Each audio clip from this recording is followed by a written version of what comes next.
बहुत सारे पेशेंट्स का एक कॉमन क्वेश्चन होता है कि इतना टाइम हो गया, हमारा पेन ठीक क्यों नहीं हो रहा। मेल है या फीमेल है, वो एक तरह का काम कर रहे हैं। जैसे मैं डेली स्पॉट को यहाँ से उठा रही हूँ, इधर रख रही हूँ, इसको फिर वहां रख रही हूँ, तो जो मेरे एल्बोज के मसल्स हैं वो एक डेली काम में यूज हो रहे हैं, जो हम रिपीटेडली डेली कर रहे हैं। धीरे धीरे क्या होता है कि कई बार हमें यहाँ सोरनेस फील होने लगती है, तो हम घर पे बाम लगा लेते, हीट पैक अप्लाई कर लेते हैं, और due to blood circulation high होने की वजह से वो चीजें सॉर्टेड होती हैं। बट धीरे धीरे जो हमारा जो मसल्स होते हैं वो फाइबर्स में होते हैं, वो ब्रेक होने लगते हैं, आपकी मसल की स्ट्रेंथ कम होने लगती है। जैसे एक रस्सी को अगर आप देखो, अगर उसके धागे धीरे धीरे टूटने लगे तो रस्सी एक दिन झटके से टूट, बट हमारी मसल्स काफी मजबूत होती हैं, वो एकदम से नहीं टूटती। वो पहले सोर होती हैं, फाइबर्स एक दो टूटेंगे, वो वीक हो जाएंगी आपको, फिर ये पैटर्न बनता है, आपको हाथ उठाने में दिक्कत आने लगती है। अब जो पेशेंट, जब उनको सोरनेस थी, वो तभी आ गए फिजियोथेरेपिस्ट के पास। उन्होंने अपनी मसल्स को बैलेंस करा दिया,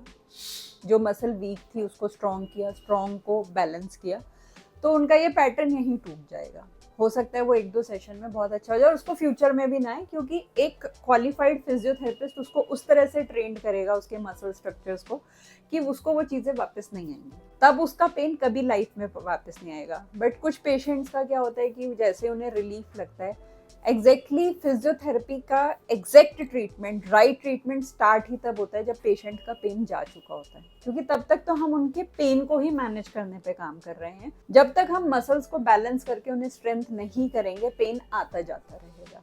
तो अगर आप इन सब चीज़ों से जूझ रहे हैं बहुत लंबे टाइम से, जैसे हाथ में दर्द आना, पैर में दर्द आना, या किसी सामान को उठाने में, उठने बैठने में दिक्कत है, आप टाइम दीजिए अपनी बॉडी को, क्योंकि बॉडी टाइम मांगती है। आप रिकवरी जैसे ही आपकी होती है, आप कुछ टाइम तक फॉलो अप कीजिए उन एक्सरसाइजेस को जो आपका फिजियो आपको एडवाइस कर रहा है। बट हर फिजियोथेरेपिस्ट जो है वो उस लेवल तक गाइड नहीं कर पाते, क्योंकि हर एक का जो माइंडसेट है वो उस तरह से नहीं होता। बट हम फिजियो क्वांटम में इसी तरह की सर्विसेज आपको दे रहे हैं कि हम थ्रू इलेक्ट्रोथेरेपी आपके पेन्स को मैनेज कर रहे हैं, but through exercise therapy, through manual muscle testing से हम आपकी बॉडी को बैलेंस कर रहे हैं। जैसे इसका कॉमन एग्जांपल है कार को टाइम टू टाइम सर्विस चाहिए, चाहे आपको उसको 3 महीने लिए हो गए हों, तब भी वो सर्विस मांगती है। बैलेंसिंग होती है, व्हील बैलेंसिंग होती है।